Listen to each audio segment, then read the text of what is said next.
Hey everyone, and welcome back. We're diving deep into fear today. More specifically, how it can totally mess with our ability to take risks. It's something we all deal with. Totally. We're looking at this piece called, Is Your Fear Holding You Back? The Brutal Truth About Taking Risks. Oh, yeah, I read that one. It's pretty intense, right? Mm-hmm. It doesn't sugarcoat how fear can sabotage us. No, it doesn't. It really pushes you to think about all those times you might have played it safe.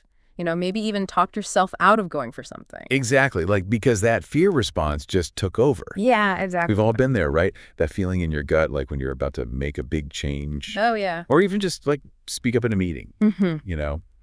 But here's the thing that really got me. This piece suggests that maybe fear isn't the enemy. That's interesting. It might actually be like a sign, pointing to something amazing. It is kind of a paradox, isn't it? You're afraid, but that fear could actually be a good thing. Like it's pushing you towards change. Right. So how do we make sense of that? The article talks about fear being connected to mental blocks. Things like self-doubt, feeling like an imposter, Imposter syndrome, yeah.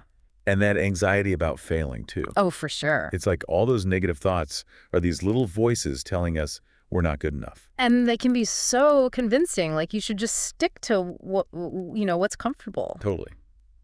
But what they're really doing is stopping us from, I don't know, like chasing our dreams. Right. Taking on those new challenges or just being ourselves, really. It's almost as if we're trapped in this funhouse mirror. Our fear blows everything out of proportion, makes the risks seem huge and scary. And I love that analogy, the funhouse mirror. It's like, imagine applying for a promotion. You're probably qualified, but the fear makes you zoom in on the chance of being rejected, makes it seem inevitable, even though realistically you might have a great shot. It's crazy how our brains just zero in on the negative. It's like we amplify all the worst case scenarios. Yeah. And we downplay all the good stuff that might happen. Mm-hmm. And this brings us to the brutal truth the article talks about. It says that when you take risks, well, you have to accept that maybe things won't work out perfectly. Yeah, sometimes you might fail, get rejected, or, just hit some setbacks along the way. And that's not exactly fun. But why is it so important to acknowledge that? Because if we're always trying to avoid that discomfort, that possibility of failing, we end up limiting ourselves. It's like, think about a kid learning to walk. If they never fall down, they'll never really get strong or learn how to balance. So those stumbles are actually good. In a way, yeah. They help you build resilience, to get to those bigger goals in the end. So this article isn't saying risk-taking is easy, but it is offering a different perspective. It says we can actually use fear to help us succeed. Yeah, that's a good way to put it. Okay, I'm all ears. How do we turn fear, this monster, into something that helps us? Well, it starts with how we see it. Instead of thinking of it as the enemy we have to fight, what if it's a signal, like a sign we're about to grow? We're about to leave our comfort zone. So instead of running away from the things that scare us, we kind of lean into them. Mm-hmm. Because they could help us reach our full potential. Right, exactly. But let's be real for a minute. It's easier to say embrace fear than actually do it, right? Like when that anxiety hits, it can be paralyzing. Oh, yeah. Totally overwhelming. So how do we get from this idea, this theory, to actually putting it into practice? How do we actually use fear? I think a good place to start is figuring out your comfort zone. Like, where are those boundaries you've set for yourself, those lines you don't want to cross? So we need to be honest with ourselves. What have I been avoiding out of fear? Right. And once you know where those fear zones are, you can start to make a plan. Start pushing those boundaries little by little. So instead of making one giant leap outside our comfort zone, we take smaller steps. Exactly. Think of it like working out, building muscle. You wouldn't start by lifting a ton of weight on your first day. You'd gradually increase it so your muscles can get stronger over time. Right, so it's the same with facing fears. We start with those smaller challenges, the things that make us a little bit afraid, and we work our way up from there. Yeah, exactly. And the good thing about this is that every time you face a fear, even a little one, you build up your confidence. So it gets a little easier to face bigger ones later on. So it's like a positive cycle. The more we face our fears, the more confident we get, and the more willing we are to take risks. Exactly. That's where the magic happens. When we break free from that fear and avoidance, it opens up so many possibilities. We start to see challenges as opportunities, and those setbacks, well, they become lessons that help us grow. This all makes a lot of sense. But what about those moments when the fear just feels too big? Like when you're bombarded with those thoughts, I'm going to fail, I'm not good enough.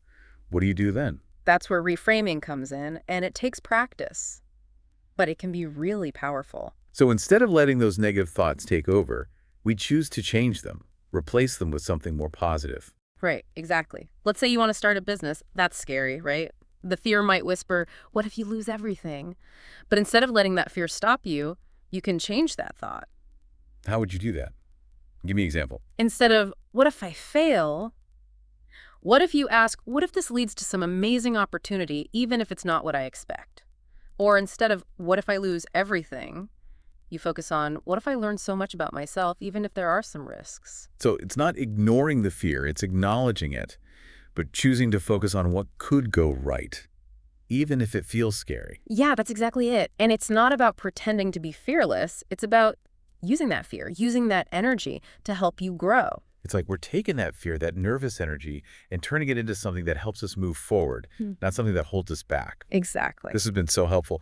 But I'm curious, have you ever felt this, like fear becoming a stepping stone in your own life? Could you tell me about a time when you turned a scary situation into a chance to grow? You know, that's a great question. And it makes me think about a time early in my career, actually. I was terrified of public speaking. Oh, wow. Even just thinking about presenting my research at a conference, I get chills.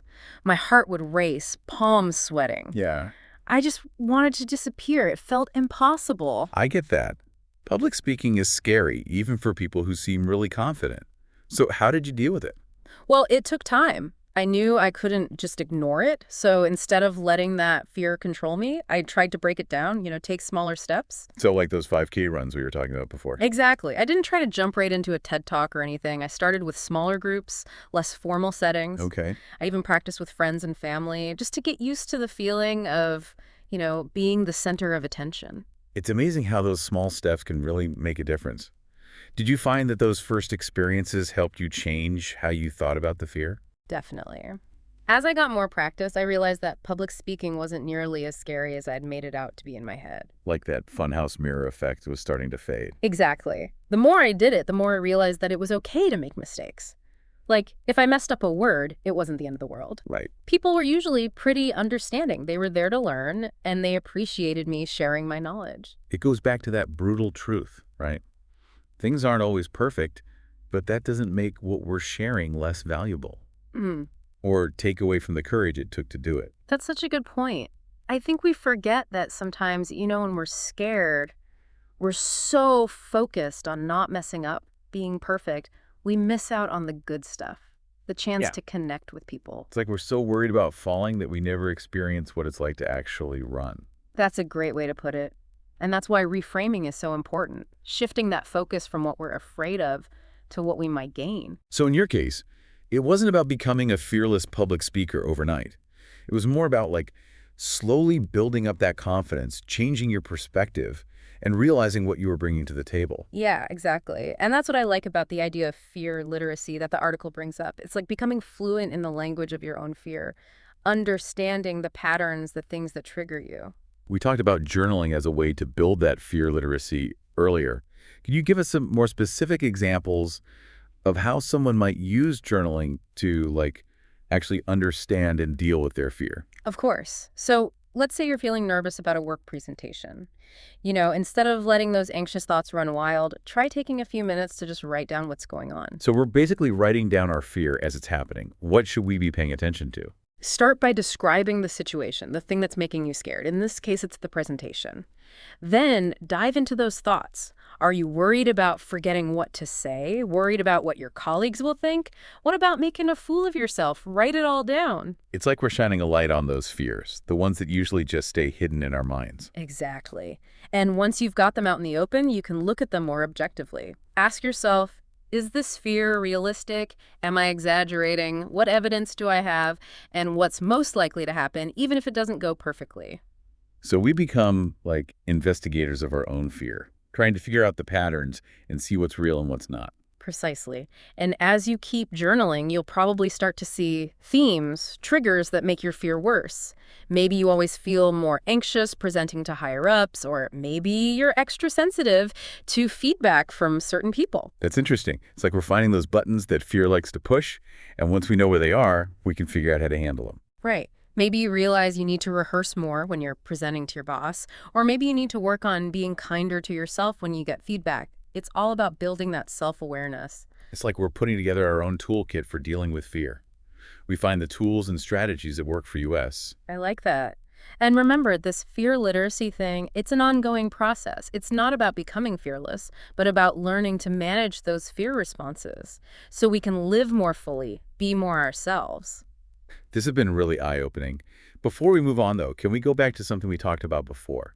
Seeking advice from others when fear is making it hard to think straight. Can you tell me more about that? Absolutely. Sometimes when fear takes over, it's hard to see things clearly. You get stuck in your head thinking about the worst possible outcome. That's when talking to someone you trust can be really helpful. It's like they're holding up a different mirror, showing you a different perspective, one that's less distorted by your fear. That's a great way to think about it. And it doesn't have to be a therapist, although they can be great. It could be a friend, a mentor, a family member, even a coworker, someone whose opinion you value. What kinds of questions should we ask them? Start by being open about your fears. Tell them what's worrying you. Then ask for their thoughts. Do you think I'm being realistic? What would you do? What advice do you have? Sometimes just hearing someone else's view can help you break free from those negative thought patterns. It's like you're borrowing their courage, their wisdom, letting them guide you when you're feeling lost. I love that. And it reminds us that we don't have to go through this alone. There are people who care about us, who want to see us do well, and they're there to help.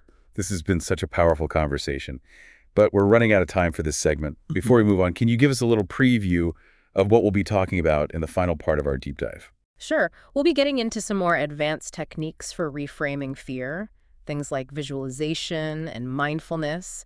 And we'll also talk about how important it is to celebrate our courage and recognize our progress, even when things don't go exactly as planned. That sounds really interesting. We'll be right back after a short break to continue our exploration of turning fear into a catalyst for growth and transformation. I'm looking forward to it. Welcome back, everyone. We're in the home stretch now of our deep dive into fear and risk-taking. We are. And we're about to get into some more techniques. Even more powerful ways to turn that fear into, well, a stepping stone. You got it. We spent a lot of time talking about recognizing those scary thoughts and reframing them, but Right. there are also some practical things you can do, exercises to help you shift your energy when fear starts to get to you. Okay, I love practical tools. Tell me more. One that's really helped me is visualization. Visualization, Yeah. like picturing yourself doing well. Exactly. I know it might sound a little out there, but there's actually a ton of research that shows how powerful it can be for your mindset, for how you perform. Interesting. How does it work? It's all about creating this really clear picture in your mind. You're seeing yourself successfully going through the thing that's scaring you. So let's say you're about to give a big presentation. Okay. Instead of focusing on what could go wrong, you close your eyes and you imagine yourself Mm. walking up to that podium, feeling confident, you're delivering the presentation, speaking clearly, people are engaged, and then you finish and everyone's clapping. You feel that sense of accomplishment. So you're basically making a movie in your head of the outcome you want and using all your senses to make it feel real. Exactly. Mhm. And the more you do this, the more your brain starts to believe it's possible. It's like you're planting these seeds of confidence, of success, Yeah. deep down inside. So it's not just wishful thinking. You're actually changing how your brain sees you. Right. Seeing yourself as capable, successful. And another powerful tool is mindfulness. Mindfulness. We hear that a lot. What does it actually mean, like when we're talking about fear? It means learning to watch your thoughts and feelings without judgment. So when that fear pops up, instead of letting it take over, making you panic, you just notice it. You notice how it feels in your body and you let it pass. You don't fight it. Right. It's like you're creating this space between why you and the fear. You're not getting all tangled up in it. Like you're observing it, almost like those thoughts are clouds just passing by. Yes, exactly. That's the beauty of it. You get to step back from those reactions and make choices about how you're going to respond. Okay, so we've got visualization, mindfulness, journaling, reframing. Lots of great tools for when fear feels really intense. But what about the bigger picture? How do we become more courageous overall, more willing to take risks, get out of our comfort zones more often? That's a great question. And I think a big part of it is changing how we view failure. Our culture tells us to avoid it at all costs, but Yeah. what if we saw it as a chance to learn, like a stepping stone on the way to success? So instead of feeling bad about our mistakes, we use them to get better. Like they give us information about what to do differently next time. Exactly. Think about some of the most successful people out there. They've all had setbacks, failures, doubts. But what makes them different is that they learned from those experiences. They kept going. Didn't Thomas Edison say something like, I haven't failed, I've just found 10,000 ways that won't work? Exactly. It shows that even the smartest people hit roadblocks. It's not about never failing, it's about bouncing back, learning and growing from those experiences. So we need what some people call a growth mindset, right? Yeah. Where you believe that you can get better, that your abilities aren't set in stone. Yes. And when you have that mindset, challenges become exciting. They're not threats anymore. They're chances to learn and grow. Like the whole world is one big classroom. I love that. And that's really what we've been talking about today. Reframing fear. Seeing it not as something to conquer, but as a guide. A teacher.